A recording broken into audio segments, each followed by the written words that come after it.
Royce Barrett hadn't touched another human being in 3 years. Not a handshake, not a shoulder bump, nothing. So, when he found himself carrying a bleeding woman through the canyon with her blood soaking into his shirt, something felt fundamentally wrong about how right it felt. Her weight against his chest, her breath on his neck, the way her fingers gripped his collar like she was holding onto the last solid thing in the world. He didn't know her name, didn't know where she came from, but she was whispering something in a language he couldn't understand, and for reasons he couldn't explain, he was running faster than he'd run in years. The wolves were gone, but something else was chasing him now. The cabin door slammed behind them, and Royce laid her on the table he used for skinning game. Blood pooled beneath her immediately.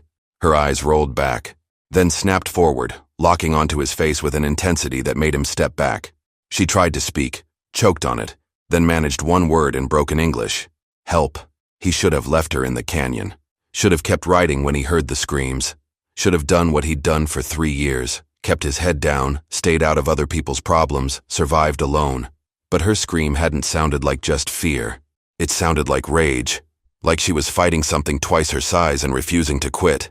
And that sound had cracked something open in him that he thought had sealed shut permanently. Her clothes were shredded. 4 deep gashes ran across her shoulder and down her arm where claws had torn through flesh.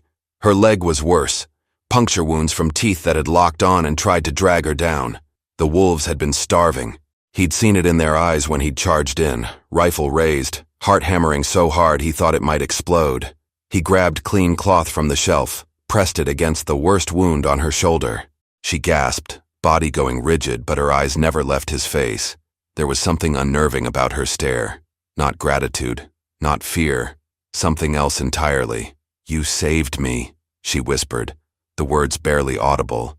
He nodded once, focused on stopping the bleeding. His hands moved automatically. Years of stitching up horses and cattle made him steady, even when his pulse was chaos. But every time his fingers brushed her skin, something electric shot up his arms.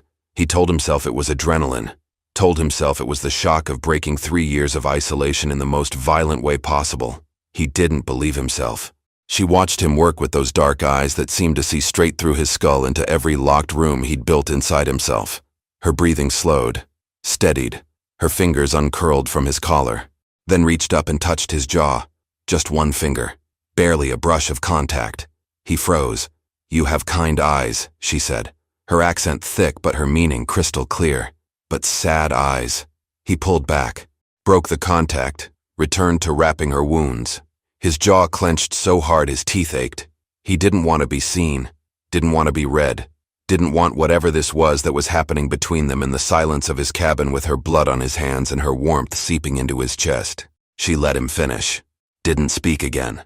But when he finally stepped back, satisfied that she wouldn't bleed out on his table, she pushed herself up onto her elbows despite the pain that clearly shot through her entire body. "What's your name?" she asked. "Royce." She repeated it, testing the shape of it in her mouth. Then she smiled, actually smiled, despite the agony she must have been in. "I am Kaya." The name hung in the air between them. Apache. He knew it instantly, knew what it meant for her to be this far from tribal lands, knew what it meant that she'd been alone when the wolves found her, knew what it would mean if anyone discovered she was here. "You need to leave," he said. But the words came out hollow. Where would she go? She could barely stand. Kaya's smile widened, just slightly. There was something dangerous in it, something that made his stomach tighten and his breath catch. "You saved my life," she said slowly, deliberately. "That means something. Where I come from, that means everything. I don't need anything from you." Her eyes flashed. "Maybe not. But I need something from you." He waited, already knowing he wouldn't like whatever came next. Kaya leaned forward, ignoring the pain, ignoring the fresh blood seeping through the bandages. Her voice dropped to barely a whisper, but every word hit him like a physical blow. "Teach me why a man who lives like he's already dead would risk everything to save a stranger." The question landed in his chest and stayed there, burning, because he didn't have an answer, didn't know why he'd done it. Didn't know why his hands were still shaking, didn't know why the thought of her leaving felt worse than the thought of her staying. And from the look in her eyes, she knew it too. The question hung between them like smoke, thick, impossible to ignore, slowly filling every corner of the cabin until Royce felt like he was suffocating on it. He turned away from her, busied himself cleaning blood off his hands in the basin by the window. The water turned pink, then red, then dark. "I don't owe you explanations," he said, scrubbing harder than necessary. "No." Kaya's voice came from behind him, steady despite her pain. "But you owe yourself one." He gripped the edge of the basin, knuckles white. 3 years of silence, 3 years of carefully maintained distance, and this woman, this stranger bleeding on his table, was peeling him open with nothing but questions in those unrelenting eyes. "You need rest," he said, still not turning around. "I'll take the floor. You take the bed." The sound of her moving made him tense. He heard fabric shift, heard her breath catch as pain shot through her wounds, heard her feet touch the floor. She shouldn't be standing, shouldn't be moving at all. But when he finally turned, she was upright, one hand pressed against the table for balance, the other hanging loose at her side. Blood seeped through the bandages on her shoulder. "You're making it worse," he said, moving toward her automatically. She raised her free hand, stopping him mid-step. Her palm was small, fingers long and graceful, despite the dirt and blood caked under her nails. "I need to see if I can walk," she said simply. "If I can't, I'm a burden. If I'm a burden, you'll resent me. If you resent me, I need to leave before that happens." The logic was sound, cold, practical. Everything he'd been trying to tell himself since he'd carried her through his door. But hearing her say it out loud felt like a knife sliding between his ribs. "Walk, then," he said, harsher than he intended. Kaya took one step. Her leg nearly buckled. She caught herself, jaw clenched so hard he could see the muscles jumping beneath her skin. Sweat beaded on her forehead, but she didn't make a sound. Didn't ask for help, just took another step, then another, until she'd crossed half the cabin. Then her leg gave out completely. Royce caught her before she hit the ground. His arms wrapped around her waist, pulled her against his chest, and for the second time that day he was holding her. But this time she was conscious. This time she was looking right at him. This time her hands were on his shoulders, and her face was inches from his, and he could feel every breath she took like it was his own. "I've got you," he said, the words coming out rougher than gravel. "I know," she whispered back. Something in the way she said it made his heart slam against his ribs. Not grateful, not relieved. Something else. Something that felt like recognition. He carried her to the bed in the corner, a simple frame with blankets he'd woven himself during endless winter nights when sleep wouldn't come. Laid her down as carefully as he'd handle newborn foal. Started to pull away. Her hand caught his wrist.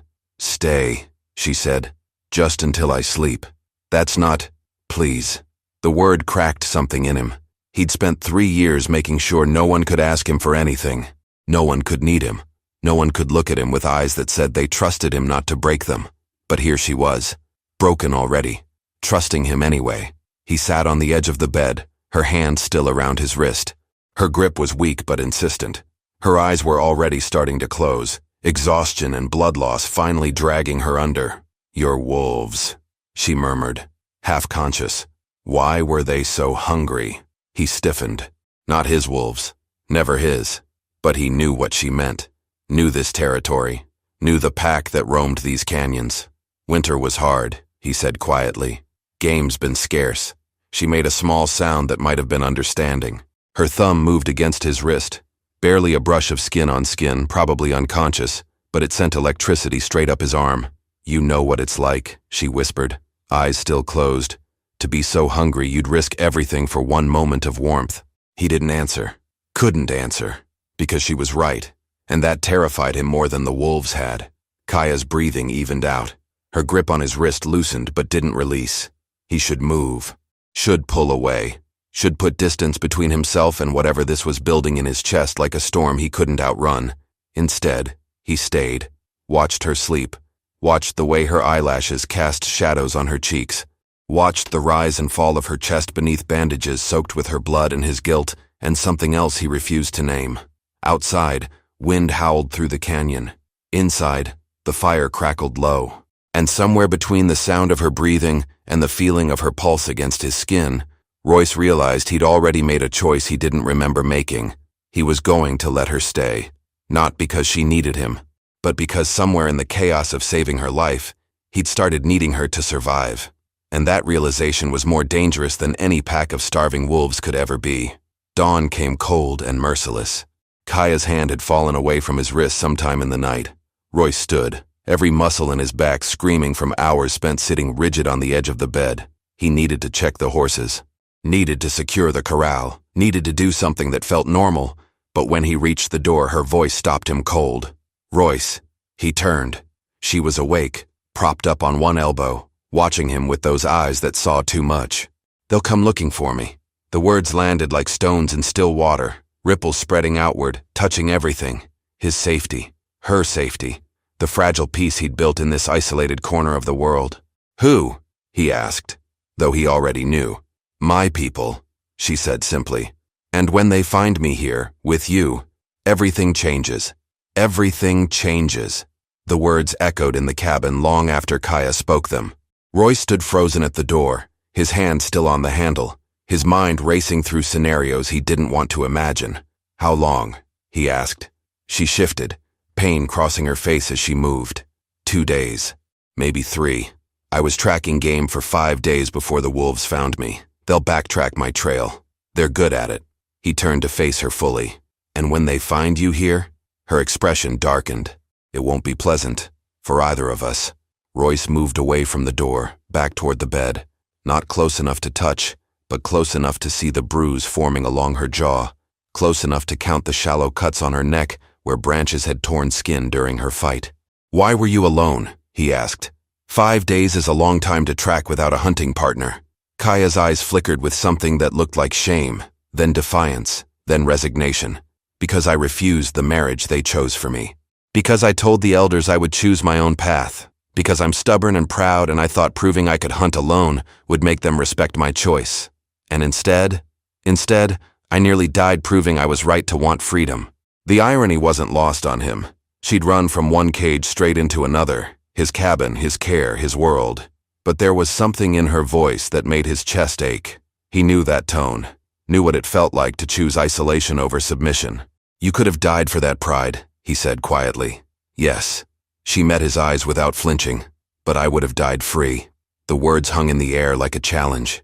Royce crossed his arms, leaned against the wall, studied her. Blood loss had paled her skin, but her spine was still straight. Wounds covered her body, but her chin was still raised. She looked like someone who'd been beaten down and refused to stay down. He recognized her because he saw himself. "What happens if you go back injured?" he asked. She was quiet for a long moment. Then, "They'll say I was weak. They'll say I proved I need protection. They'll force the marriage to keep me safe from my own foolishness. And if you don't go back, then I'm exiled, tribeless, which means I'm prey for anyone who finds me."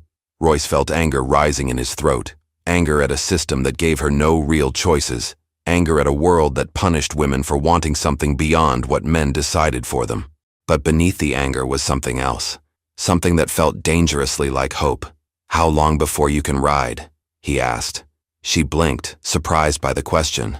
"A week. Maybe less if I push through the pain."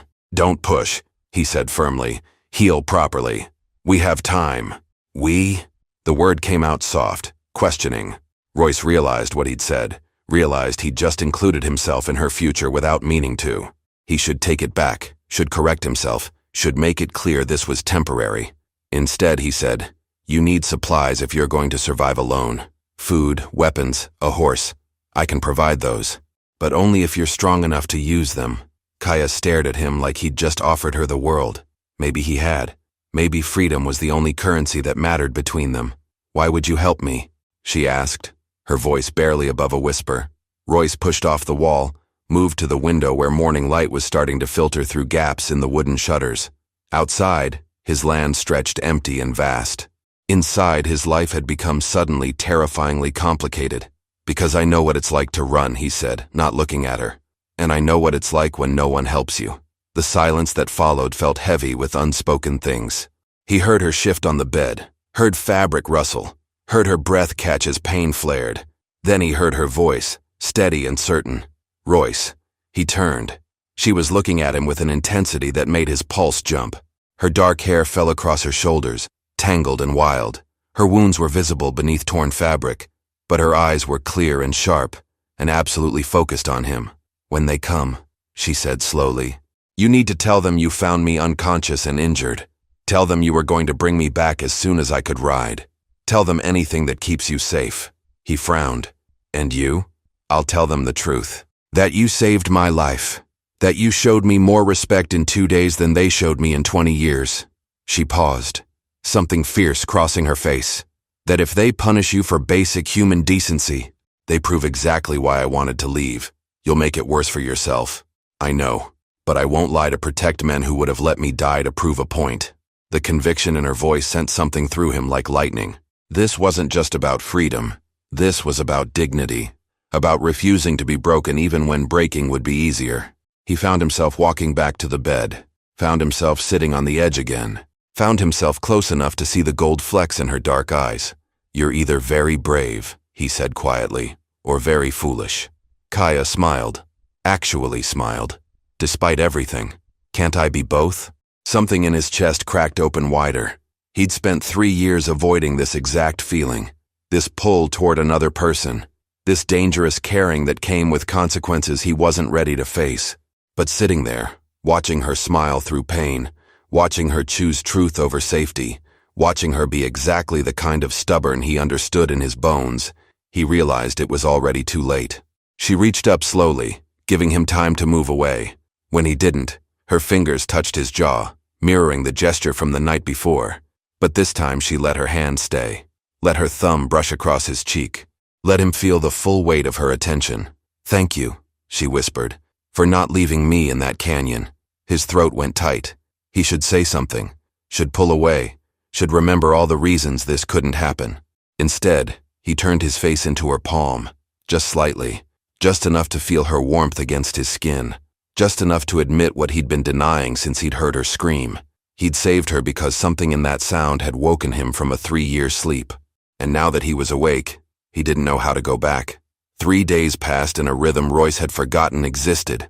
Wake before dawn, check her wounds, change bandages, watch her eat the food he prepared, feel her eyes on him while he worked, pretend he didn't notice how his hands shook every time he touched her skin. On the 4th morning, she was standing by the window when he woke. You should be resting, he said, sitting up from his makeshift bed on the floor. I've rested enough. Kaya turned to face him, morning light catching in her hair. The wounds are healing. I can feel my strength coming back.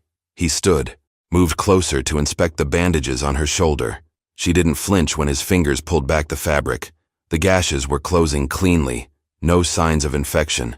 Her body was doing what it needed to survive. His was doing something else entirely. You're a fast healer, he said, keeping his voice steady. Apache women are taught to endure. She watched his face while he worked. We learn early that complaining about pain is a luxury we can't afford. His jaw tightened. That's not strength. That's survival. What's the difference? The question caught him off guard. He finished securing the fresh bandage, but didn't step back. They were close enough that he could feel her breath, close enough that the heat from her body reached him despite the morning chill. Strength is choosing to endure, he said quietly. Survival is having no choice. Kaya's eyes searched his face. And which one are you? The question cut deeper than he expected. He turned away, moved to the basin to wash his hands. But she followed him, slower than before but determined. Her hand caught his arm before he could retreat further. What happened 3 years ago? She asked softly. His entire body went rigid. That's not... You know everything about why I ran, she interrupted. You know what I'm risking by being here. But I don't know what made you build this cage around yourself. It's not a cage, isn't it? She moved around to face him, forcing him to meet her eyes. You live alone. You touch no one. You've built your life in the most isolated place you could find. That's not freedom. Royce, that's hiding. The words landed like blows. He wanted to be angry, wanted to push her away, wanted to rebuild the walls she was tearing down with nothing but her presence and her relentless honesty. Instead, he heard himself speaking. I had a family, he said, the words coming out rough and broken. Wife, daughter. We lived in a settlement 2 days' ride from here. I was working when raiders came through. By the time I got back, they were already gone. The people I loved most in this world died calling for me, and I wasn't there. The silence that followed felt like drowning. He'd never said those words out loud, never let anyone close enough to ask. But Kaya was looking at him with such raw understanding that he couldn't stop. I tracked them for 3 months, he continued. Found them eventually. Did what I needed to do. Came here. built this cabin, decided that if I couldn't protect the people I loved, I wouldn't love anyone again. His voice cracked on the last word. He hated it. Hated showing weakness. Hated that she'd opened him up so easily. But then Kaya did something he didn't expect. She stepped forward and wrapped her arms around him. Not gentle, not careful, just held him with a fierce certainty that said she wasn't afraid of his pain or his past or the darkness he carried. "You don't have to carry it alone," she whispered against his chest. Something inside him shattered. His arms came up, pulled her closer, held her like she was the only thing keeping him anchored to the earth. Her warmth soaked into him. Her heartbeat matched his. And for the first time in 3 years, he wasn't drowning anymore. They stood like that, wrapped together in the morning light, until Kaya pulled back just enough to look up at him. Her hand came up to his face, traced the scar above his eyebrow he'd gotten in a fight he barely remembered. "You saved my life," she said. "But maybe I'm supposed to save yours too." Before he could respond, before he could think about all the reasons this was impossible, she rose up on her toes and kissed him. It wasn't soft, wasn't tentative. It was desperate and hungry and full of everything they'd been trying not to say. His hand tangled in her hair. Her fingers gripped his shirt. The world narrowed to just this, her mouth on his, her body pressed against him, her breath mixing with his breath until he couldn't tell where he ended, and she began. When they finally broke apart, both breathing hard, her forehead rested against his. Neither of them spoke. Words would have ruined what just passed between them, but the moment couldn't last. Outside, a sound cut through the morning, distant but distinct. Horse hooves, multiple riders, moving fast. Kaya went still in his arms. "They're here." Royce's mind snapped back to reality. How many? She closed her eyes, listened. 4, maybe 5. He released her, moved to the window, peered through a gap in the shutters. In the distance, dust rose from the canyon trail. They had minutes, maybe less. "What do we do?" she asked. But there was no fear in her voice, only calculation. Royce turned to face her, saw the woman who'd refused an arranged marriage, who'd hunted alone for 5 days, who'd fought wolves and survived. Saw the woman who'd just kissed him like she meant it. Saw the choice he hadn't known he'd been waiting 3 years to make. "We tell them the truth," he said. "Most of it, anyway. And the rest?" He moved back to her, cupped her face in his hands. "The rest is ours." Her eyes flashed with something that looked like triumph. "Then we'd better make our story match." Outside, the riders drew closer. Inside, Royce Barrett felt truly alive for the first time since he'd buried his family in the ground. And the woman standing in his cabin, blood still staining her bandages, fire burning in her eyes, was the reason why. The question wasn't whether he'd fight for her. The question was whether he'd survive what came next. The riders came in hard, horses kicking up dust that turned the morning air thick and brown. Royce stood in his doorway, rifle in hand but pointed down. Not threatening, not welcoming, just present. Kaya stood behind him, visible through the open door, her posture straight despite the bandages showing beneath her torn clothing. She'd insisted on standing, insisted on facing them on her feet rather than weak in his bed. 5 men dismounted. 4 were young, muscular, their faces painted with suspicion and anger. But the 5th man was older, his hair streaked with gray, his movements deliberate and controlled. He carried authority like a weapon. The elder's eyes went immediately to Kaya, scanned her injuries, then shifted to Royce with an intensity that could have cut stone. "You are the man who has my daughter," he said in heavily accented English. Daughter. The word hit Royce in the chest. He'd known she was important, but the leader's daughter changed everything. "I'm the man who kept your daughter alive," Royce replied, keeping his voice level. The elder moved closer, his warriors fanning out behind him. "By taking her into your home, by touching her, by keeping her from her people, he found me dying." Kaya's voice cut through the tension like a blade. "The wolves had torn me open. I was bleeding out in the canyon. He saved me when no one else was there. You should not have been alone." The elder's voice hardened, speaking now in their language. But Royce understood the tone even without the words. Blame, disappointment, control.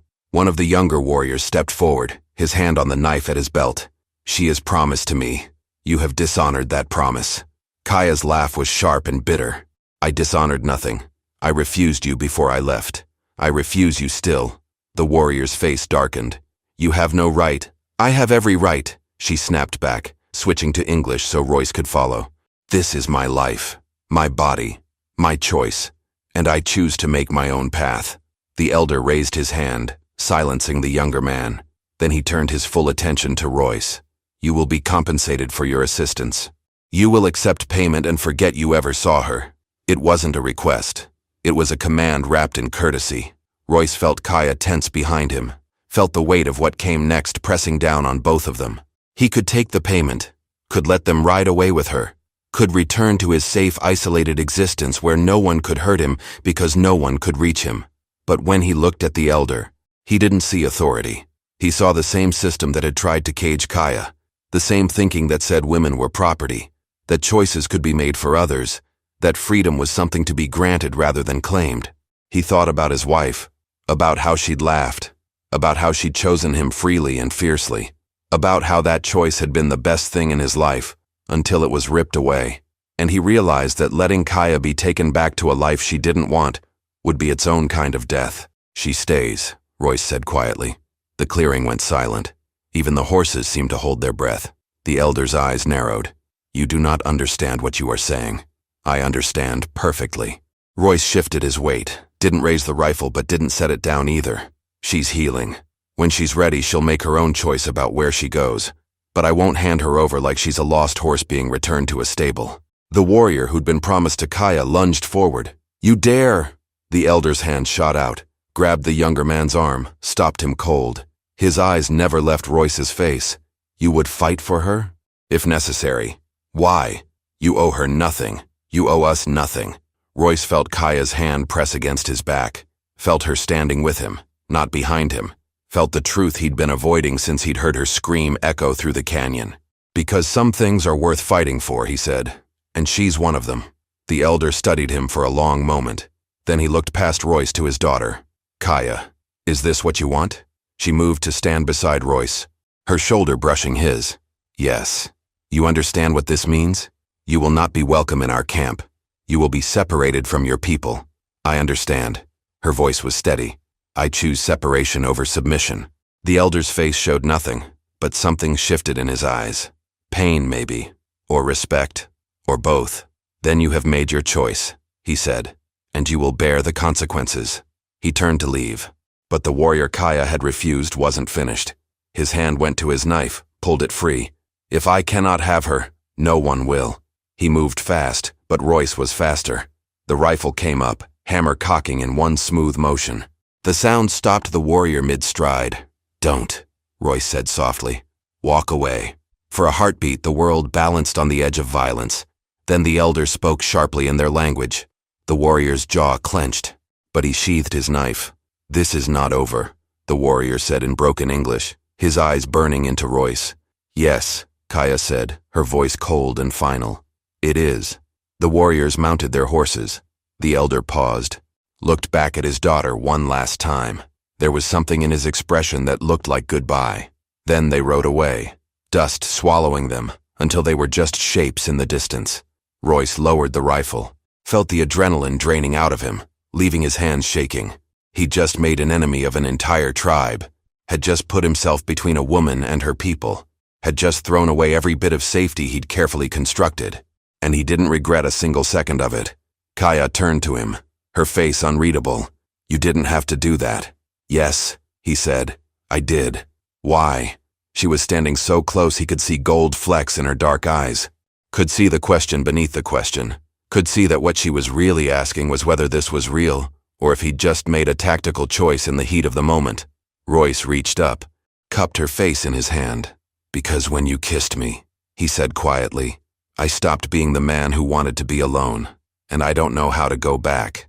Kaya's breath caught. Her hand covered his, held it against her cheek. Then don't go back. Something in her voice made his heart slam against his ribs. It wasn't a request. It wasn't a hope. It was a claim, a declaration, a line drawn in the dust that separated before from after. And standing there, with the dust of her tribe still hanging in the air, with danger sitting on the horizon like a storm, with everything in his life suddenly complicated and uncertain, Royce realized he was exactly where he was supposed to be. 2 weeks passed like water through fingers, fast and impossible to hold. Kaya's wounds healed into pale scars that would fade with time. Her strength returned in increments, each day bringing her closer to the woman who'd hunted alone and refused to bow.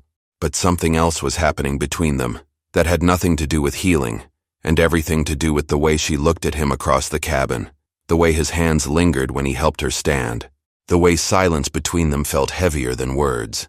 Royce taught her to handle his rifle, showed her how to aim, how to breathe, how to squeeze rather than pull the trigger. Standing behind her, his chest against her back, his arms guiding hers, he felt every breath she took like it was his own. "You're a natural," he said after she hit 3 targets in a row. "I had good teachers." She turned her head, their faces inches apart, but none of them ever stood this close. His heart hammered. He should step back, should put distance between them, should remember that proximity bred complications he wasn't sure he could handle. Instead, he stayed exactly where he was. At night, they sat by the fire and she told him stories about her childhood, about learning to track deer with her grandfather, about refusing to wear the traditional dresses her mother made, about the first time she'd taken down game alone and felt truly free. He listened like her words were water, and he'd been dying of thirst. Sometimes she asked him questions, about his daughter, about his wife, about the life he'd lost. And slowly, painfully, he let her see the man he'd been before grief turned him into stone. On the 14th night, she woke screaming. Royce was across the cabin in seconds, kneeling beside her bed, hands on her shoulders. "It's just a dream. You're safe." Her eyes were wild, unfocused. The wolves. They were, "I know." He pulled her against his chest, felt her trembling. "They're gone. I promise." She clung to him, fingers digging into his shirt, her breath coming in ragged gasps against his neck. But gradually her breathing slowed, her grip loosened, and when she finally pulled back enough to look at him, something had shifted in her expression. "Stay with me tonight," she whispered. "Just sleep beside me. I don't want to be alone." Every instinct told him this was dangerous, that sharing a bed, even innocently, would cross a line he couldn't uncross. But looking at her face, seeing vulnerability she rarely showed, he couldn't refuse. He lay down beside her, on top of the blankets, maintaining separation. She turned onto her side, facing him. In the dim light from the dying fire, her features were soft, unguarded. "Thank you," she said quietly, "for everything. You don't need to thank me." "Yes, I do."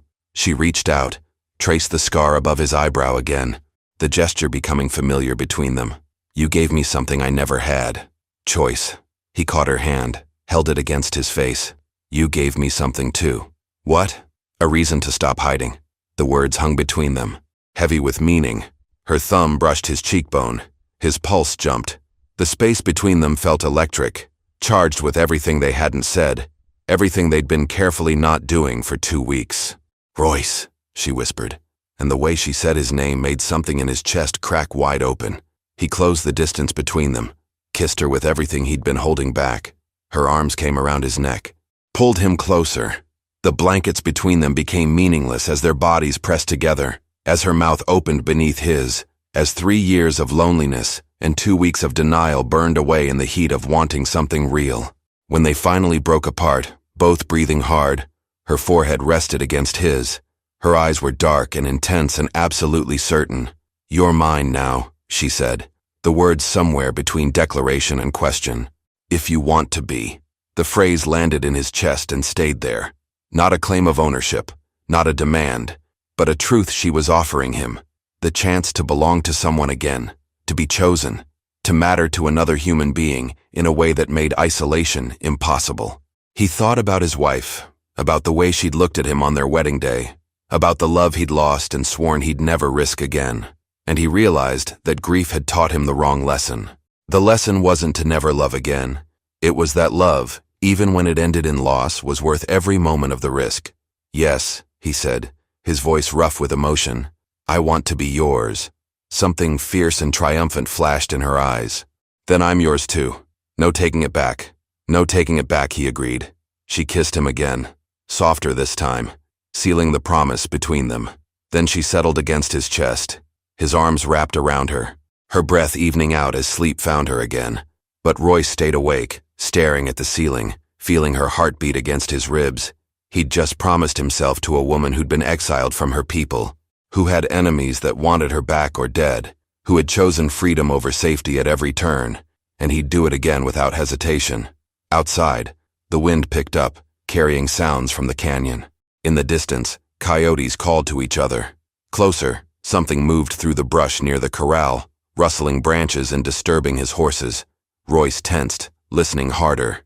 Could be deer. Could be nothing. But something in his gut said otherwise. He carefully extracted himself from Kaya's embrace, grabbed his rifle, moved silently to the window. The moon was high, casting silver light across the clearing. His horses shifted nervously in their pen, and at the edge of the tree line, barely visible, a figure watched the cabin. The warrior who'd been promised to Kaya stood perfectly still, his face painted with shadows and malice. He didn't move, didn't approach, just watched. It was a message, a promise, a declaration that the confrontation 2 weeks ago hadn't ended anything. It had only postponed the inevitable. Royce's grip tightened on the rifle.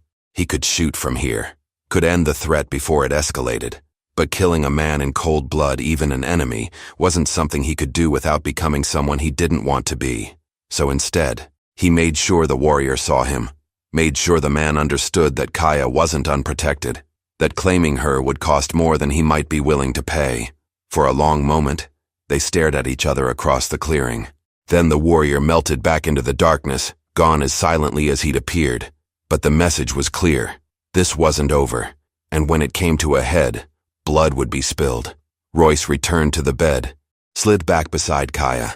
She stirred, reached for him in her sleep, and he pulled her close, protected her even in dreams. Tomorrow, he'd tell her what he'd seen. Tomorrow, they'd prepare for what was coming. Tonight, he'd just hold her and pretend the world outside his cabin didn't exist. Morning came with frost on the windows and tension in Royce's shoulders that wouldn't ease. He'd barely slept, listening for sounds that never came, watching shadows that never moved.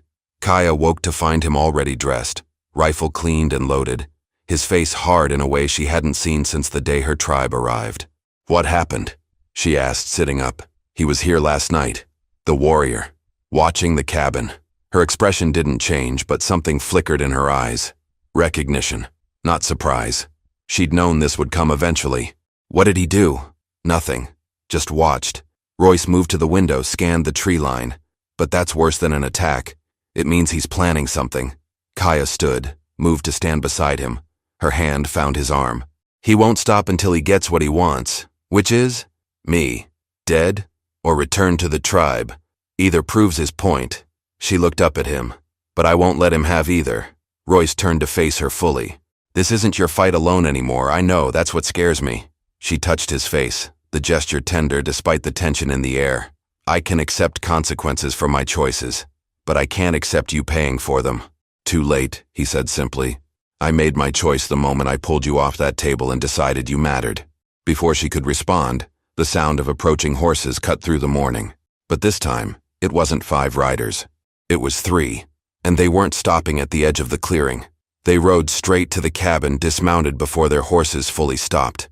The warrior from 2 weeks ago was in the lead, flanked by 2 others. Their faces were painted. Their weapons were drawn. Royce grabbed his rifle, positioned himself in the doorway. Kaya stood behind him, but not cowering. Never cowering. "Come to talk?" Royce called out, keeping his tone neutral despite his racing heart. The warrior spat in the dirt. "Talk is finished. You were given a chance to return what you stole. I stole nothing. She's not property. She was promised to me." The warrior's voice shook with barely contained rage. "You dishonored that promise. You dishonored me. Now you pay." One of the other warriors stepped forward, his bow drawn. "The elder said we could handle this ourselves. Said if we brought proof of justice, he would accept it." "Justice?" Kaya's voice cut through like a blade. "This isn't about justice. This is about pride. You have no voice here, woman," the warrior snarled. "Wrong." Kaya moved to stand beside Royce, her chin raised. "I have every right to speak about my own life, and I'm telling you now, I will never be yours. Not by force, not by tradition, not by any claim you think you have. Then you choose death." The words hung in the air, final and absolute. Royce's finger moved to the trigger. 3 against 2, but he had the high ground and better cover. Still, someone would die today. Maybe everyone. "Wait," a voice called from the tree line. All eyes turned. Kaya's father, the tribal elder, emerged on horseback, alone. His face was unreadable as he took in the scene, his daughter standing with the outsider, warriors with weapons drawn, violence seconds away. "This ends now," the elder said, his voice carrying absolute authority. "Father," Kaya started. He raised his hand, silencing her. Then he looked at the warrior. "You had your chance to challenge this man honorably. Instead, you come in the night like a thief. This is not our way." He dishonored. "No." The elder's voice went cold. "She refused you before she left. You refused to accept her choice. That dishonor is yours, not hers." The warrior's face twisted with rage. "You would side with them? I side with truth." The elder dismounted, moved to stand between the warriors and the cabin. "My daughter made her choice. She has lived with the consequences. Now you must live with yours. I will not accept. You will accept, or you will be cast out as she was." The elder's eyes were hard as stone. "Our people do not force women into bonds they refuse. That is the law. Honor it, or leave." The tension stretched so tight it felt like the air itself might shatter. The warrior's hand shook on his knife. His companions watched him, waiting for his decision. Finally, with visible effort, the warrior sheathed his weapon. But his eyes, when they found Kaya, were full of poison. "This is not finished," he said. "Yes," Kaya replied, her voice steady. "It is." The warriors mounted their horses, rode away without another word. But the threat hung in the air, long after they disappeared. The elder turned to his daughter, looked at her for a long moment, then nodded once, a gesture that might have been approval or might have been goodbye, or might have been both. "You have chosen a hard path," he said quietly. "I chose my path. That's enough." He looked at Royce next, measured him with eyes that had seen decades of men, of choices, of consequences. "You understand what you've taken on? I understand that she's worth it." Something almost like a smile touched the elder's face. "Then perhaps you will survive what comes." He mounted his horse, but before he left, he spoke once more. "There are others who will not accept the council's ruling. Men who see this as weakness. You should leave this place. Go somewhere they cannot find you." Kaya's hand found Royce's. "We'll consider it." The elder nodded, then rode away, leaving them alone in the clearing. Royce felt Kaya's fingers tighten around his. She was trembling, not from fear but from the weight of everything that had just happened. Her father had defended her right to choose, but in doing so, he'd also made clear that protection came with an expiration date. "We should listen to him," Kaya said quietly. "About leaving." Royce pulled her close, wrapped his arms around her. "This is my home. These are my lands. I've run before. I won't run again, even if staying means fighting." He thought about his family, about how he'd been away when they needed him most, about 3 years of isolation built on regret, about the woman in his arms who'd given him a reason to stop just surviving and start living. "Especially if it means fighting," he said, "because now I have something worth fighting for." Kaya pulled back just enough to look at him. Her eyes were bright with unshed tears and fierce determination. "Then we fight together." "Together," he agreed. But even as he said it, even as he held her, Royce's eyes scanned the tree line. The warrior had left. But men fueled by rage and humiliation didn't give up easily. They waited. They planned. They struck when defenses were lowest. And somewhere out there, in the canyon's shadows, Royce knew their enemy was doing exactly that. The question wasn't if he would come back. The question was when, and whether Royce would be ready when he did. 3 nights later, the attack came. Royce woke to the smell of smoke. Not the comfortable smoke of a dying fire, but the sharp, acrid smell of burning wood and oil. He was on his feet instantly, rifle in hand, already knowing what he'd find before he reached the window. The corral was on fire. His horses screamed, panicked and trapped. And standing at the edge of the firelight, visible and deliberate, the warrior watched with satisfaction carved into his face. 2 others flanked him, their expressions eager for violence. They wanted him outside, wanted him to choose between saving his horses and defending his home, wanted him divided and vulnerable. But Royce had spent 2 weeks preparing for this exact moment. "Kaya," he said sharply, and she was already moving. She grabbed the second rifle he'd prepared, positioned herself at the back window while he covered the front. They'd practiced this, planned for it, knew exactly what came next.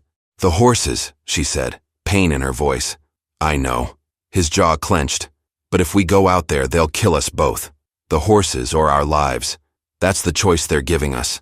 Then we give them a different choice." Before he could ask what she meant, Kaya fired. Not at the men, but at the corral gate's locking mechanism. The wood splintered. The gate swung open. His horses, wild with fear, stampeded out directly toward the three warriors. Chaos erupted. The men scattered, shouting, trying to avoid being trampled.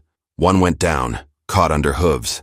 The warrior dove behind a tree, and in that moment of confusion, Royce and Kaya moved.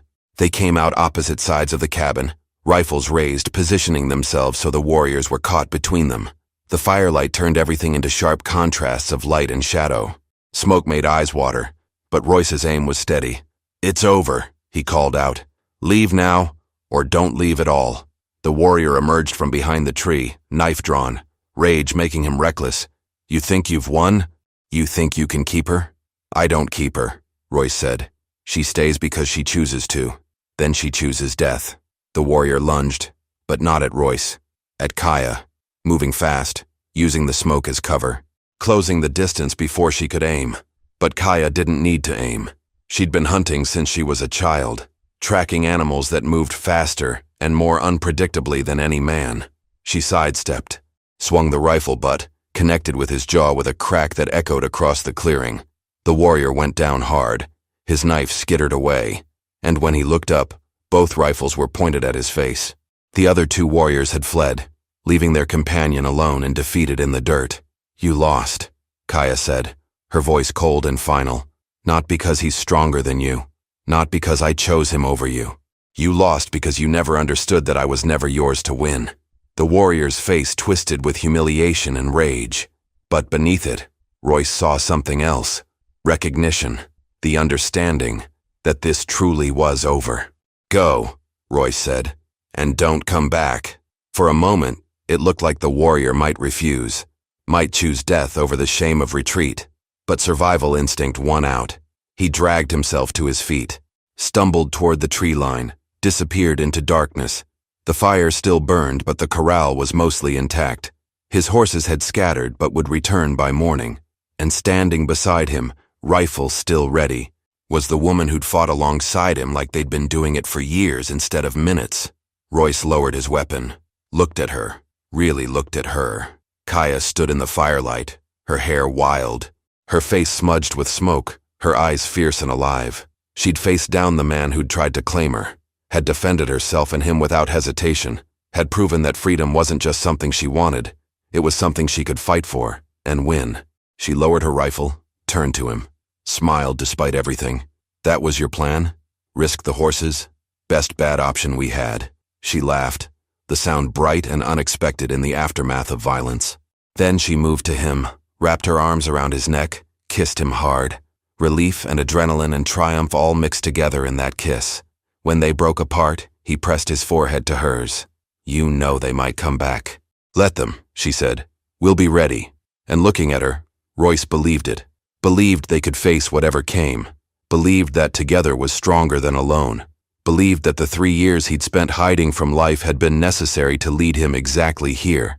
To this moment, to this woman who'd saved him by letting him save her. 6 months later, they were still there. The cabin had grown. A second room added. Space for the life they were building together. His horses had returned, joined by 2 more Kaya had trained herself. The garden she'd planted behind the cabin grew wild and abundant. And every morning, Royce woke up with her beside him and remembered what it felt like to be alive. They heard rumors occasionally. Traders passing through mentioned that the warrior had left the territory, that Kaya's father had formally recognized her choice, that the tribe no longer spoke her name with shame, but with a grudging respect. But those were distant concerns. Their world had become this cabin, these lands, the life they'd chosen to build where no one could tell them who to be or how to love. One evening, sitting by the fire they'd built together, Kaya leaned against his shoulder. "Do you regret it?" she asked. "Giving up your isolation?" Royce looked at her. This woman who'd crashed into his life covered in blood and refusing to break, who'd chosen him as fiercely as he'd chosen her, who'd turned his carefully maintained loneliness into something that felt like home. "Every day," he said. She pulled back, surprised, then saw his smile. "I regret every day I wasted alone," he continued. pulling her close. When I could have been looking for you. Kaya laughed, kissed him softly. You found me anyway. No, he said. You found me, and you refused to let me stay lost. The fire crackled. The night settled around them, and in the quiet of their cabin, in the life they'd fought for and won, Royce Barrett finally understood what he'd been missing for 3 years. Not safety, not peace, not isolation, just someone worth coming home to.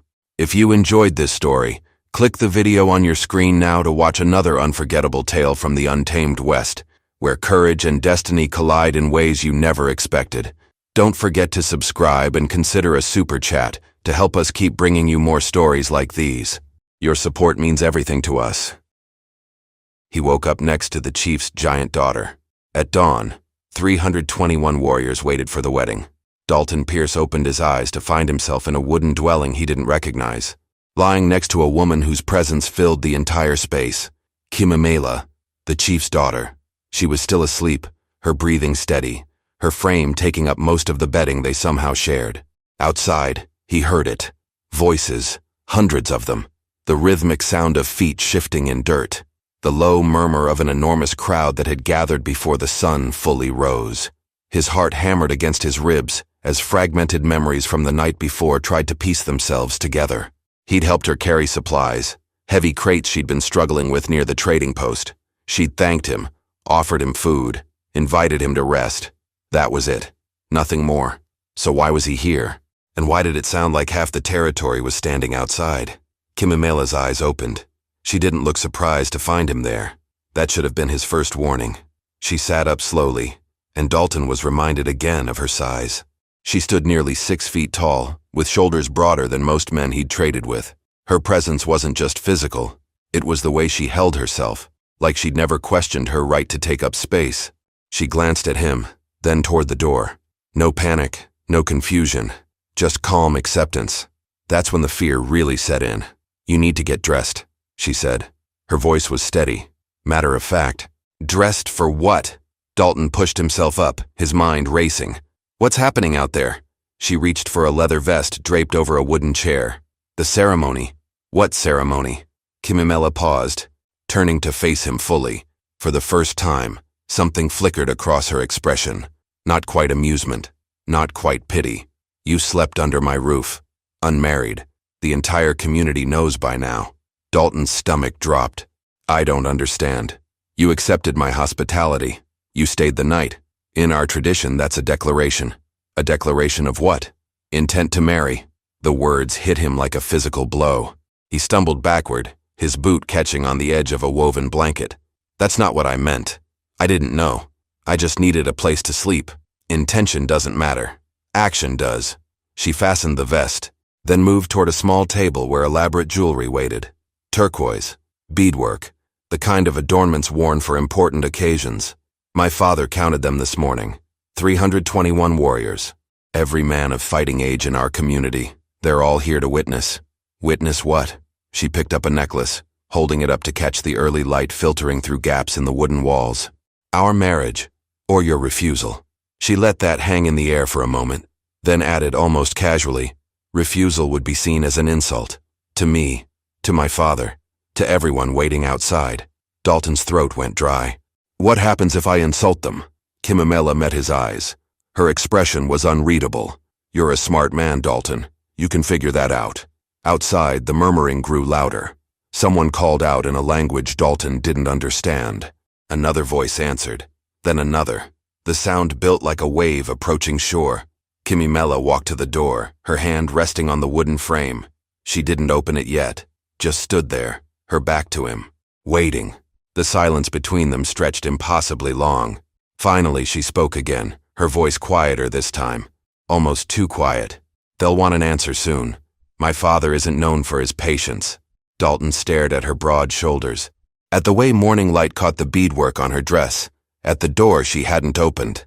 Beyond that door, 321 warriors waited. 321 men who expected him to marry a woman he barely knew, or face consequences he couldn't even begin to imagine. And somehow, standing in that small dwelling with dawn breaking outside, Dalton realized something that made his blood run cold. Kimimela hadn't looked surprised when she woke up. She hadn't asked questions, hadn't demanded explanations. She'd known exactly what would happen, which meant only one thing. This wasn't an accident. Dalton's voice came out harder than he intended. You knew this would happen. Kimimela's hand remained on the doorframe. She didn't turn around.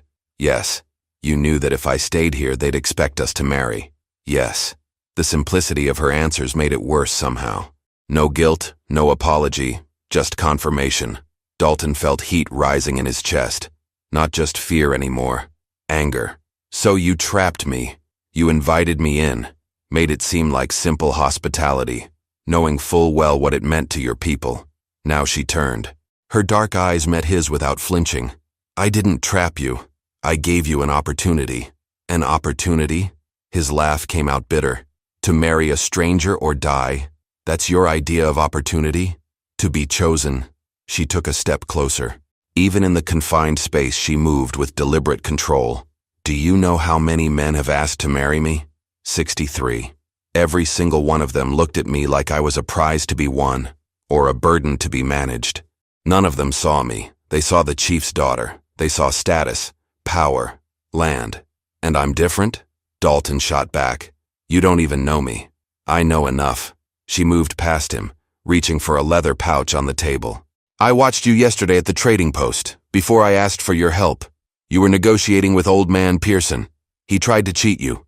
Told you those pelts were wolf when they were clearly dog. You could have called him out, shamed him in front of everyone. Instead, you just smiled and offered half the price. Gave him a way to save face. Dalton remembered that interaction. It had seemed insignificant at the time. So you showed respect where you didn't have to. You understood that his dignity mattered more than being right. She opened the pouch, pulling out a small object wrapped in cloth. Later, when those boys were harassing the water carrier, you stepped between them. You didn't fight, didn't threaten, just stood there until they backed down, because you knew they wanted an excuse to escalate. You didn't give it to them. You were watching me all day.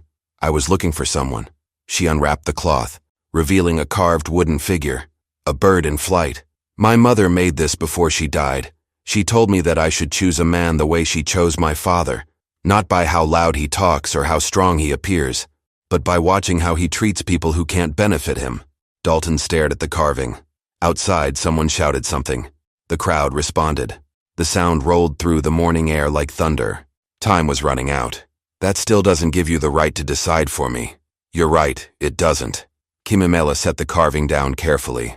But neither does it give you the right to judge customs you don't understand. In your world, a man asks and a woman accepts or refuses. In mine, a woman invites and a man chooses to enter or walk away. You chose to enter. You chose to stay. Those were your decisions. I didn't know what they meant. Ignorance isn't innocence. Dalton, you're a traitor. You cross territories. Deal with different people. You should have asked about our customs before accepting anything. Her voice softened slightly. But you didn't, because you assumed hospitality works the same everywhere. That assumption brought you here. The door rattled. Someone was testing it from outside. Kimimela's eyes flicked toward the sound, then back to Dalton. My father will come in soon. When he does, he'll ask you directly, in front of his warriors, in front of the entire community. She picked up the carved bird again, running her thumb along its wing. You can say no. You can walk out that door and refuse the marriage. No one will stop you from leaving. Relief flooded through him. Then but you should know something first. She looked at him again, and this time there was something raw in her expression. Something that looked almost like vulnerability. Every man who asked to marry me was afraid of my size, my strength, the fact that I could probably beat most of them in a fight. They wanted the chief's daughter. They didn't want me. She paused. You're afraid too. I can see it, but not of me. You're afraid of the situation, of being trapped. That's different. The door swung open before Dalton could respond. Chayton stood in the entrance, his frame filling the doorway. Behind him, morning sunlight illuminated hundreds of silhouettes. Warriors, every single one watching. The chief's eyes moved from his daughter to Dalton. When he spoke, his voice carried the weight of absolute authority. It's time to give your answer, merchant. And that's when Dalton saw it. Kimimela's hand was shaking, just slightly, just enough to make the carved bird tremble in her palm. Chayton's presence changed the air in the room. He wasn't just tall, He was commanding in a way that had nothing to do with physical size. The chief stepped inside, and suddenly the dwelling felt smaller, more suffocating. His eyes settled on Dalton with the kind of focus that made it impossible to look away. "Step outside. Both of you." Kimimela moved first, slipping past her father without a word. Dalton had no choice but to follow. The moment he crossed the threshold, the full reality of his situation became undeniable. 321 warriors. Chayton hadn't been exaggerating. They formed a massive semicircle around the dwelling. Some on horseback, most on foot, all of them watching. The morning sun cast long shadows across their faces. Not one of them looked away. Not one of them spoke. The silence was more intimidating than any threat could have been. Dalton's legs felt weak. He'd seen crowds before. Trading posts during harvest season, gatherings at river crossings. But nothing like this. This was organized, deliberate. Every man positioned with purpose. This was ceremony. Or execution. He wasn't sure which. Chayton walked past him, moving to stand in the center of the semicircle. When he raised his hand, the entire assembly seemed to lean forward as one. "This man accepted my daughter's invitation. He stayed beneath her roof. By our laws, he has declared his intent to join our family." The chief's voice carried across the gathering without effort. "Does any warrior here dispute this?" Silence. "Does any man present have reason to object?" More silence. Chayton turned to face Dalton directly. "Do you understand what you've done?" Dalton's mouth was dry. He forced himself to speak. "I didn't know about your customs. I meant no disrespect. Intention is irrelevant. You acted. Actions have consequences." The chief's expression remained neutral. "Unreadable. My daughter chose to extend her invitation to you specifically. She has refused 63 marriage proposals, turned away warriors who offered horses, land, alliances. Yet she opens her home to a traveling merchant. Do you know why? She told me I showed respect. That's part of it." Chayton glanced at Kimimela, who stood several feet away, her posture rigid. "My daughter is not like other women. She was born during the hardest winter our people remember. Her mother barely survived the birth. When Kimimela came into this world, the medicine woman said she would be like the mountain itself, strong, unyielding, towering above others." He paused. "She grew faster than the other children. By the time she had seen 12 winters, she could outrun most of the boys. By 15, she could outlift the young warriors. By 20, men began to fear her." Dalton watched Kimimela as her father spoke. She didn't move, didn't react, just stared straight ahead like she'd heard this story too many times before. Chayton continued. "Fear turns to resentment. Resentment turns to cruelty. The same boys who once played with her as children began spreading stories, saying she was cursed, that any man who married her would be diminished, that she would dominate him, make him weak." The chief's voice hardened. 63 proposals. Every single one from men who saw her as something to conquer, to prove themselves against. Not one of them wanted a partner. They wanted a trophy. "So she chose me because I don't want to conquer her? She chose you because you didn't see her at all." Chayton stepped closer. "You saw someone struggling with heavy crates. You offered help without hesitation. Didn't comment on her size. Didn't make it about her being a woman. You just helped. That's why she invited you. Because for once, someone treated her like a person instead of a problem to solve." Dalton looked at Kimimela again. She was still staring straight ahead, but her jaw was tight, tense, like she was bracing for something. "I didn't mean to give her false hope. Hope is never false. Only expectations can be false." Chayton's expression shifted slightly. Not quite sympathy, but something close to understanding. "You can refuse. Walk away. No one here will harm you. I give you my word. But understand what that refusal means. My daughter took a great risk inviting you. She exposed herself to judgment, to mockery. If you walk away now, you confirm what every warrior here already whispers, that she is too much, that no man can stand beside her as an equal." The weight of those words settled over Dalton like a physical burden. This wasn't just about customs or traditions. It was about Kimimela's entire future, her place in the community, her worth as a person. And somehow, without meaning to, he'd become central to that story. One of the warriors shifted. The movement drew Dalton's attention. The man was younger, maybe 25, with scars across his chest. He was smiling, not friendly, predatory, like he was waiting for Dalton to refuse. waiting to watch Kimimela's humiliation, waiting to be proven right about her. Dalton turned back to Chayton. If I agree to this marriage, what happens? We hold the ceremony immediately. You become part of our community, part of our family. You would be expected to live here, learn our ways, contribute to our survival. The chief's eyes narrowed slightly. But you would also receive our protection, our loyalty, our respect. These things are not given lightly. And if I refuse, you leave. Now, today, and my daughter learns once again that she is too different to be loved. Chayton's voice dropped lower. That is your choice, merchant. Your honor, or her heart. Which matters more to you? Dalton felt hundreds of eyes on him. Felt the weight of judgment from warriors who'd already decided what kind of man he was. Felt Kimimela's silence like a knife pressed against his ribs. But most of all, he felt something else. Something he hadn't expected. Anger. Not at Kimimela, not at the situation. At every single man who'd looked at this woman and seen something to fear instead of someone to know. I need to speak with her. Alone. Chayton studied him for a long moment, then nodded once. You have until the sun clears those trees. Then I need your answer. He turned and walked back toward the gathered warriors, leaving Dalton standing in the center of the semicircle. Kimimela finally looked at him, and in her eyes Dalton saw something that made his chest tighten. Not hope, not even expectation, just exhaustion. Like she'd already accepted his refusal before he could speak it. Dalton walked toward Kimimela slowly. The warriors watched every step. He could feel their judgment like heat from a fire. When he reached her, he kept his voice low. Can we talk somewhere without an audience? She glanced at her father. Chayton gave a slight nod. Kimimela turned and walked toward the edge of the dwelling, where a small grove of trees offered minimal privacy. Dalton followed. They stopped just beyond earshot of the nearest warriors, though dozens of eyes still tracked their movements. The moment they were alone, Kimimela spoke first. You don't have to explain. I understand. Do you? Dalton crossed his arms. Because I'm not sure I understand any of this. You manipulated me, used your customs as a trap, put me in an impossible situation. Yes, that single word again. No defense, no excuses. It should have made him angrier.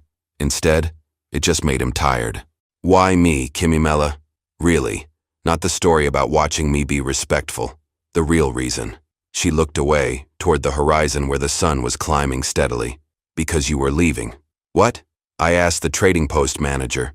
You were scheduled to move on tomorrow, head south toward the mining territories. You weren't staying, weren't putting down roots, weren't trying to build connections here. She finally met his eyes. That made you safe. Safe from what? From wanting something from me. Every man who proposed wanted access to my father, wanted influence, wanted to use our marriage as leverage for trade agreements or territorial disputes. They had plans, ambitions. You had none of that. You were just passing through. A stranger who would be gone in a day. Her voice softened. I thought maybe someone who wasn't invested in our community politics might see me differently. Might not care about all the stories and reputation. Dalton studied her face. The hard lines around her mouth. The way she held her shoulders like armor. So you took a chance. Invited me in. Hoped I'd be different. I took a risk. Yes. She turned fully toward him now. And I was right, wasn't I? You don't see me the way they do. You're not afraid of me. You're angry, frustrated, trapped, but not afraid. She paused. That's more than 63 other men could manage. I'm angry because you took my choice away. Did I? Kimimela tilted her head. You could have refused the invitation. Could have asked questions before accepting. Could have left during the night if you were uncomfortable. You had choices. You just didn't know the consequences of those choices. That's different from having no choice at all. Dalton wanted to argue. Wanted to maintain his righteous anger. But she wasn't entirely wrong. He had made assumptions, had accepted hospitality without understanding what it meant in her world. You still should have told me. If I'd told you, would you have stayed? No. Exactly. She crossed her own arms now, mirroring his defensive posture. You would have walked away, thanked me politely, moved on. And I would have had one more story about a man who couldn't handle me. At least this way you had to confront it. Had to stand here and decide what kind of man you want to be. That's not fair. Neither is being rejected 63 times for being too tall, too strong, too much. Her voice cracked slightly on the last word. Do you know what it's like to watch men shrink away from you? To see fear in their eyes when you walk into a room? To hear them whisper that you're unnatural? She took a breath. I'm 28 years old. In my community, most women are married with children by 20. I've spent 8 years watching everyone around me find partners while I stand alone. Because I was born different. Dalton felt something shift in his chest. Not pity. Something closer to recognition. I was married once, 7 years ago. Her name was Catherine. She was small, delicate. Everyone said we were perfect together. She died in childbirth. The baby, too. He hadn't meant to share that. The words just came out. Everyone told me I'd find someone else, that I'd move on, build a new family. But I couldn't. Every woman I met, I just saw Catherine, saw what I lost. So I started traveling, became a merchant, convinced myself I was better off alone. Kimimela's expression softened. I'm sorry. I'm telling you this because I understand what it's like to feel like you're too much of something. In my case, too broken, too damaged, too stuck in the past. He uncrossed his arms. But that doesn't mean I'm ready for this. For you. For any of it. I know. She looked down at her hands. That's why I'm giving you permission to leave. Right now. Tell my father no. Walk away. I'll handle the consequences. What consequences? The mockery. The shame. The confirmation that I'm unmarriageable. She shrugged like it didn't matter, but her voice betrayed her. I've survived worse. Dalton opened his mouth to respond, but a voice interrupted from behind them. The chief is getting impatient.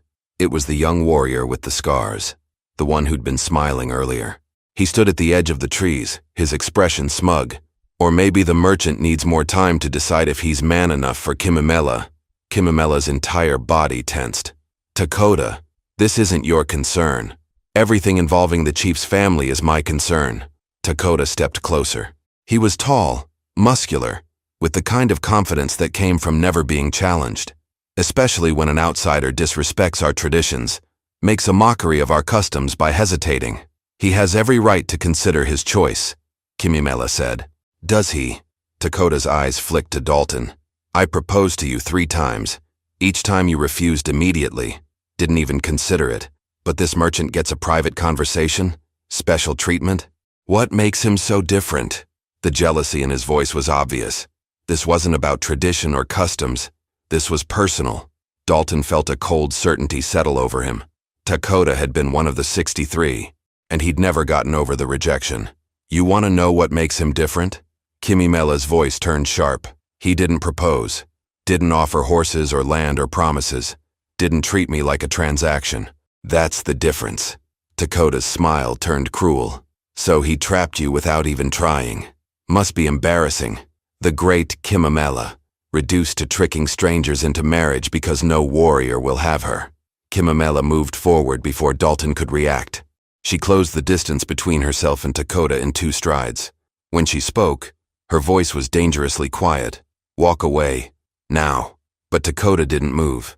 Instead, he looked past her to Dalton. If you refuse her, I'll make sure everyone knows it was because you found her repulsive. Too masculine. Too abnormal.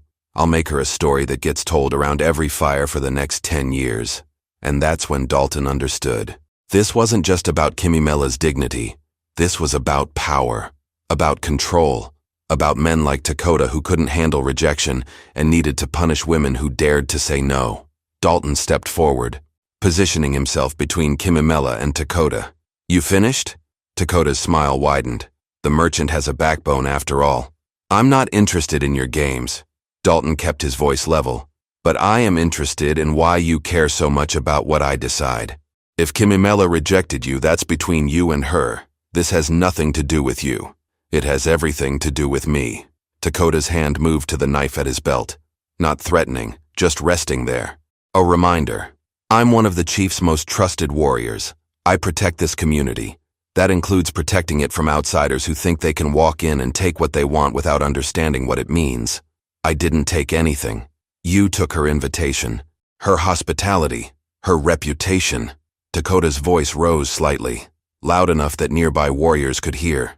And now you stand here, debating whether she's worth your commitment, like you have any right to judge her, like you're somehow better than the warriors who've proven themselves in battle, who've bled for this community, who actually belong here.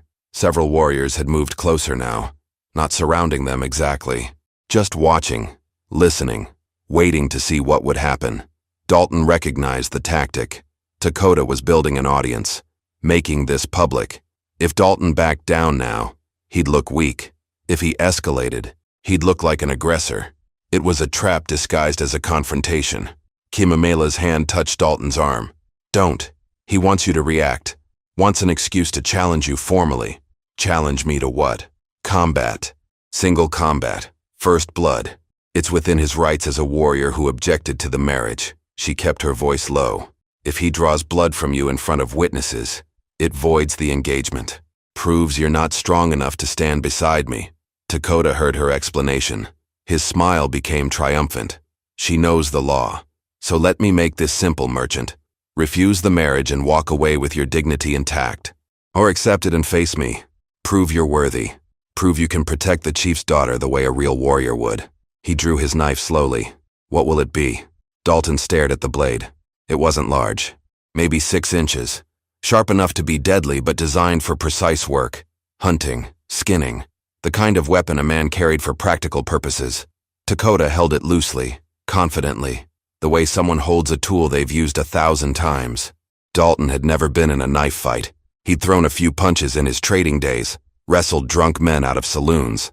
But actual combat, against someone trained, he'd lose. Badly. This is insane. This is tradition. Chayton's voice cut through the tension. The chief walked toward them, his expression unreadable. Dakota invokes his right as an objecting warrior. The law is clear. If you accept my daughter's invitation, you must prove yourself capable of standing beside her. First blood, no fatal strikes, witnessed by the council. He looked at Dalton directly. Do you accept these terms? Dalton's mind raced. If he refused, he looked like a coward. If he accepted, he'd probably get cut to pieces. Either way, Dakota won. Either way, Kimimela lost. There has to be another way. There isn't. Chayton's tone was firm. The law exists to protect our women, to ensure they're not taken by men who cannot defend them, cannot provide for them, cannot stand as equals. He paused.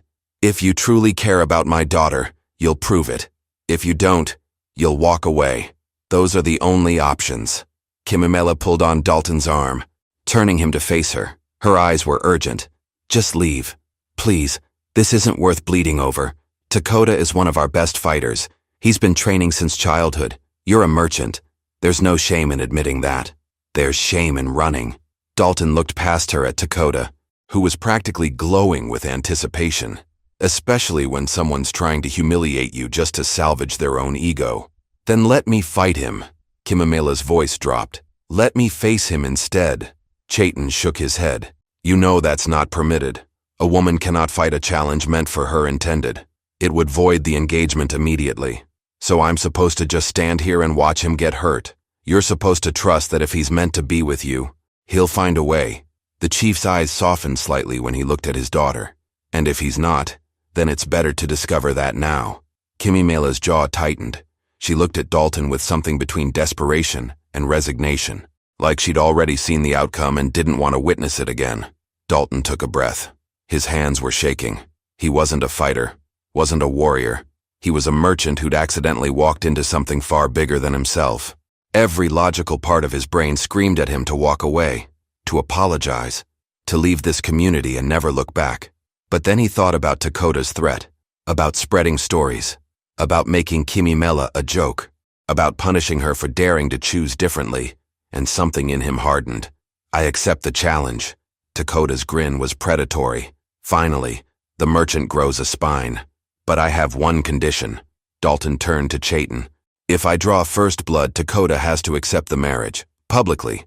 No more challenges, no more interference, no more stories. He acknowledges that Kimimela has chosen and respects that choice. The crowd murmured. That wasn't standard. Chayton considered it for a long moment. That's acceptable. If you win, Dakota accepts the marriage and withdraws all objections. If he wins, the engagement is void, and you leave immediately. He raised his voice so everyone could hear. Does anyone dispute these terms? Silence. Then prepare yourselves. The challenge begins when the sun reaches its peak. Chaitin gestured to two warriors who stepped forward to serve as witnesses. May the outcome honor both fighters. Dakota twirled his knife once, showing off. This will be over quickly, merchant. Try not to embarrass yourself too badly. Dalton didn't respond. He was too busy trying to figure out how a man who'd never fought with a blade was supposed to beat someone who clearly had, and wondering if accepting this challenge was the bravest thing he'd ever done, or the stupidest. The sun climbed higher. Dalton had maybe 30 minutes before the challenge began. 30 minutes to figure out how to survive a knife fight against a trained warrior. Kimimela led him away from the crowd, back toward the dwelling. Her movements were stiff, controlled, like she was holding something back. When they were alone again, she turned on him. That was stupid. Probably. Dakota has been fighting since he was old enough to hold a blade. He's fast, precise, ruthless. She paced in a tight circle. You're going to get hurt. Badly. Maybe. Dalton watched her pace. But if I walked away, he'd make you a story. A joke. Something cruel that follows you for years. I couldn't let that happen. She stopped moving. Why do you care? You don't even know me. I know enough. He echoed her words from earlier. I know what it's like to be reduced to something you're not. To have people decide who you are before you get a chance to show them. He paused. And I know what it looks like when someone's been hurt too many times. You have that look, Kimimela. Like you're always bracing for the next rejection. The next cruelty. I recognize it because I wore it for years after Catherine died. Her eyes glistened. She blinked rapidly, refusing to let tears fall. You're still going to lose. Then I'll lose standing up. He tried to smile, but it felt weak. Do you have any advice? Anything that might help me last more than 30 seconds? Kimimela studied him for a long moment. Then she moved to the table and picked up a small knife. Not a fighting blade. A utility knife used for cutting leather. Show me how you'd hold this. Dalton took it, gripping it the way he'd seen other men hold knives. Blade pointing forward, thumb along the spine. Kimimela immediately adjusted his grip. Wrong. Dakota will expect that stance. He'll disarm you in the first exchange. She repositioned his hand, turning the blade inward. Hold it like this, reversed. It limits your reach but protects your wrist. Makes it harder for him to knock it away. How do you know this? Because I had to learn. My father insisted. Said that being a woman didn't excuse me from knowing how to defend myself. She stepped back. Dakota fights aggressively. He'll come at you hard right away, trying to end it quickly. Make you look weak in front of everyone. Don't let him control the pace. Don't react to his movements. Make him react to yours. I don't know how to do that. Yes, you do. You're a merchant. You negotiate. You read people. You understand leverage. She circled him slowly. Fighting isn't that different. It's about finding what your opponent wants and using it against them. Dakota wants to humiliate you, to prove he's superior. So give him what he thinks he wants. Appear weak, hesitant. Let him overcommit. Dalton felt something click in his mind. Bait him. Exactly. He's arrogant. He'll assume you're an easy target. Use that assumption. But when you see an opening, don't hesitate. One clean strike. First blood. That's all you need. She touched his arm, her hand warm against his skin. And Dalton, aim for somewhere that bleeds easily but isn't fatal. The forearm, the shoulder, somewhere visible. He nodded, trying to absorb everything. His heart was hammering. His palms were sweating. He'd never been this afraid before. Not when bandits had surrounded his wagon. Not when he'd crossed flooded rivers. Not even when Catherine had started bleeding and he knew the midwife couldn't stop it. This was different. This was choosing to walk into danger. Choosing to fight a battle he couldn't win. Kimimela? Yes? If I lose, don't let Dakota's words define you. Don't let him take anything else from you. He met her eyes. You're not too much. You're not unnatural. You're just someone who deserves better than what you've been given. She didn't respond, just stared at him with an expression he couldn't read. Then she leaned forward and kissed his cheek. Quick, gentle. Try not to die, merchant. Before he could respond, she turned and walked away, leaving him alone with a borrowed knife and a strategy that probably wouldn't work. The sun continued its climb. Warriors began gathering in a larger circle, creating a natural arena. Dalton could see Dakota on the opposite side, stretching, loosening his shoulders. The man looked relaxed, confident, like this was just another training exercise. Chaitin stood at the center of the circle, waiting. When the sun reached its peak, he raised both hands. The crowd fell silent instantly. The challenge will now begin.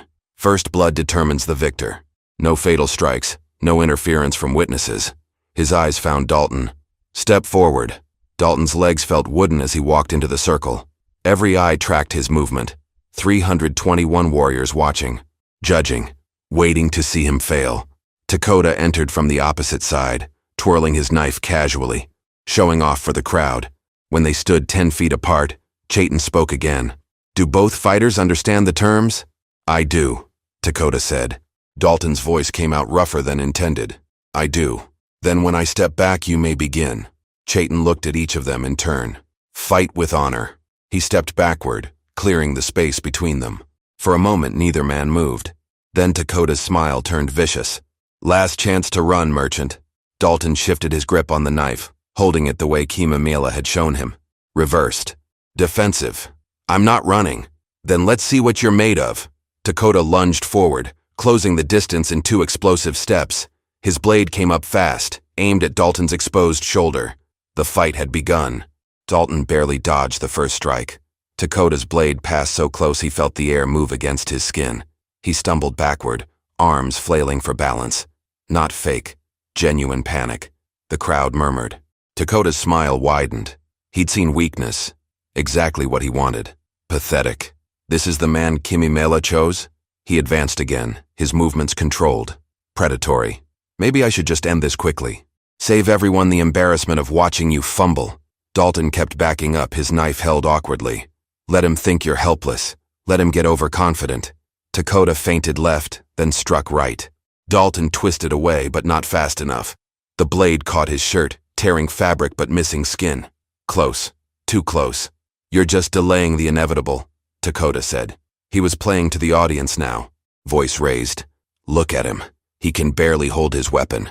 This is who wants to join our family? This is who thinks he's worthy of the chief's daughter." More murmuring from the warriors. Dalton could feel their judgment, could sense them agreeing with Dakota. He's right. You're outmatched. You're going to lose. But then he caught sight of Kimimela at the edge of the circle. Her face was tight with worry, but her eyes met his. And in that moment, he remembered something. She hadn't just taught him how to hold a knife. She told him how Dakota thought. Aggressive, impatient, someone who needed to dominate, someone who couldn't stand being made to look foolish. Dalton stopped backing up, stood his ground, let his shoulders relax slightly. "You talk a lot for someone who hasn't drawn blood yet." Dakota's expression darkened. "What did you say?" "I said you talk a lot." Dalton shifted his stance, no longer looking quite as helpless. "Big words, big threats, but we've been fighting for 2 minutes and you haven't touched me once. Well, except for my shirt. Does fabric count as first blood? Because if it does, you should probably check with the chief." The crowd reacted. A few quiet laughs. Not many, but enough. Enough to scratch at Dakota's pride. His jaw clenched. "You think you're clever? I think you're showing off instead of finishing this. Which makes me wonder if maybe you're not as good as everyone says. Maybe you're worried that if this takes too long, people will start asking questions." Dalton kept his voice casual, conversational, like why a trained warrior needs more than a minute to beat a merchant. Dakota's grip on his knife tightened. The relaxed confidence from earlier was gone. Now there was anger. Dalton could see it in his eyes, in the way his muscles tensed. Good. Angry fighters make mistakes. "I'm going to enjoy this," Dakota growled. He charged, not the controlled advance from before.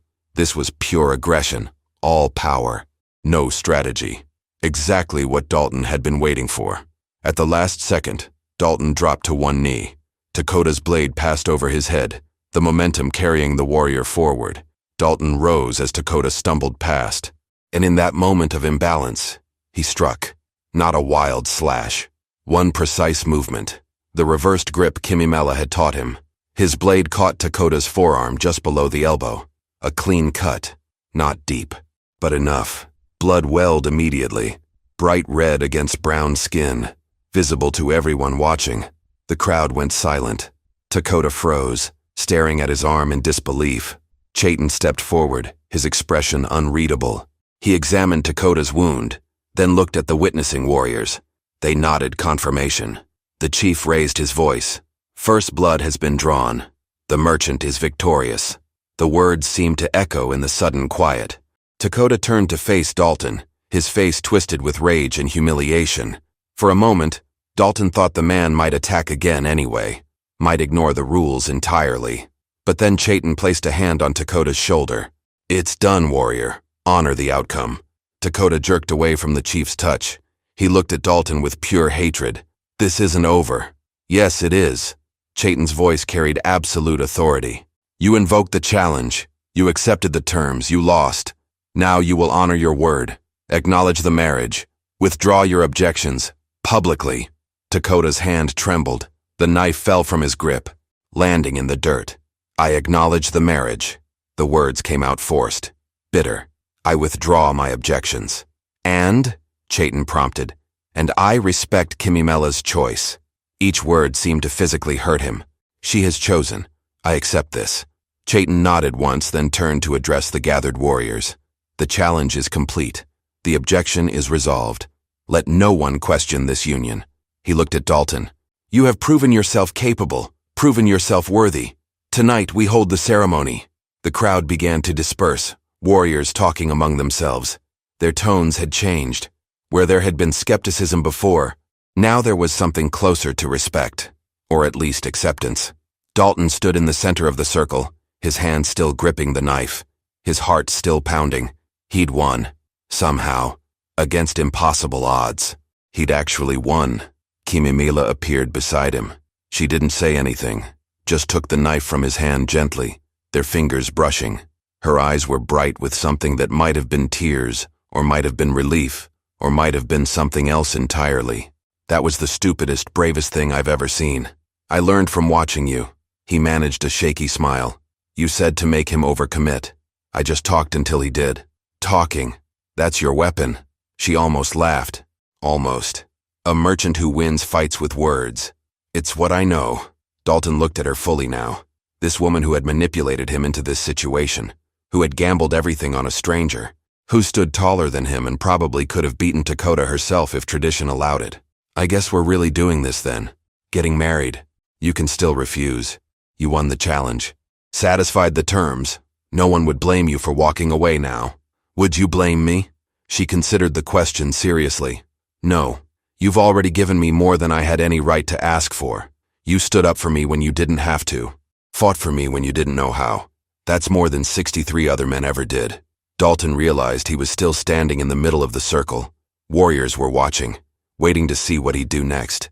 This was the moment, the real choice, not the one forced on him by circumstance or custom, but the one he made freely. He looked at Kimimela and saw past the intimidating height, past the reputation, past everything that had made other men afraid. He saw someone who'd been alone for too long, someone who'd taken a desperate chance on a stranger because she'd run out of options, someone who deserved to be chosen. Actually chosen, not trapped or forced or obligated. "What time is the ceremony?" he asked. Kimimela's breath caught. "Sunset." "Then I guess we both have some preparing to do." Sunset arrived faster than Dalton expected. He stood at the edge of the ceremonial space, watching as the community transformed an ordinary clearing into something else. Women laid woven blankets in a circle. Men built a fire at the center, feeding it carefully until flames reached toward the darkening sky. Children scattered flower petals along a pathway. It was beautiful in a way that made his chest tight. Kimimela appeared from one of the dwellings, and Dalton forgot how to breathe. She wore ceremonial dress. Elaborate beadwork covered the bodice, turquoise and red patterns that caught the firelight. Her hair hung loose down her back, adorned with feathers and carved bone. She was stunning, not despite her height or her strength, but because of them. She moved toward him with that same controlled grace, and when she reached his side, she looked nervous. Actually nervous. "You're still here. Where else would I be?" Running for the hills seemed like a reasonable option. She tried to smile, but it wavered. "This is your last chance, Dalton. Once we stand before my father and the witnesses, there's no going back. This becomes real, permanent. It's already real." He reached for her hand. Her fingers were cold despite the warm evening. "I'm not going anywhere." Chayton stepped into the center of the circle, his presence commanding immediate silence. "We gather to witness the joining of two lives. the union of Kimamela, daughter of this tribe, and Dalton Pierce, who has proven his worth through courage and honor. His voice carried across the assembly. Step forward. Dalton and Kimamela walked to the center together. All 321 warriors were there, every single one, just like the title had promised, watching, bearing witness. But the energy was different now. Not hostile, not skeptical, something closer to acceptance. Chayton continued the ceremony, speaking in 2 languages so Dalton could understand. Words about partnership, about strength found in unity, about choosing to stand beside someone not out of obligation, but out of respect. When it came time for them to speak, Kimamela went first. I chose you because you didn't see me as something to fix or fear or conquer. You saw me as a person. That's all I ever wanted. Her voice was steady, but her hand tightened around his. I don't know if I tricked you or if fate brought you here. Maybe both. But I'm grateful you stayed. Dalton turned to face her fully. I spent 7 years convinced I was too broken to love anyone again, too damaged to build something new. You didn't let me hide behind that excuse. You challenged me, forced me to choose who I wanted to be instead of who I thought I had to be. He paused. I'm choosing you, not because 300 warriors are watching, not because tradition demands it, but because when I look at you, I see someone worth choosing. Every day, for as long as you'll have me. Something shifted in Kimamela's expression. The guardedness she'd worn like armor finally cracked. Tears spilled down her cheeks, and she didn't bother hiding them. Chayton placed his hands on both their shoulders. Then by the laws of our people and the witness of this community, I declare you joined. Your lives are now one path. Your struggles are shared. Your victories belong to both. He stepped back. Seal your union. Kimamela leaned down slightly. Dalton rose up to meet her. Their kiss was gentle, tentative, the first honest moment between 2 people who'd started this journey through manipulation and desperation, but found something real anyway. The crowd erupted, not polite applause. Actual celebration. Warriors shouting approval. Women calling out blessings. Even some of the men who'd looked skeptical earlier were smiling. Dakota was gone. He'd left immediately after the challenge, unable to watch. But everyone else was there, accepting this, accepting them. When they pulled apart, Kimamela was smiling, genuinely smiling. Not the careful expression she'd worn before, something unguarded and radiant. So, husband, what now? Now we figure it out. Together. Dalton looked around at the celebrating crowd, at the community he'd accidentally joined, at the woman who'd gambled everything on a stranger. I have to admit, this isn't how I expected my week to go. You woke up next to the chief's daughter. 321 warriors waited for a wedding, and somehow, you survived it all. She laughed, the sound light and genuine. I'd say you're adapting well. I had good motivation. He squeezed her hand. Though next time you want to trap someone into marriage, maybe lead with the whole truth. Next time? She raised an eyebrow. Planning to marry someone else already? Just you, for the rest of my life, which based on today's events might be longer than I expected. They stood together in the firelight, surrounded by celebration. 2 people who'd found each other in the most unlikely way possible, not through fate or destiny or anything mystical, just through choice. The choice to see past fear, past reputation, past everything that made this impossible. And somehow, impossibly, they'd made it work. The night stretched ahead of them, the first night of a life neither had planned, but both had chosen. And for the first time in longer than Dalton could remember, the future didn't feel like something to survive. It felt like something to build. If you loved this unexpected Western tale of cultural collision and unlikely romance, click the video on your screen right now to discover another story from the untamed frontier, where nothing is quite what it seems. Don't forget to subscribe so you never miss these compelling Western narratives that explore honor, courage, and the unexpected paths life takes us down. That video is waiting for you right now.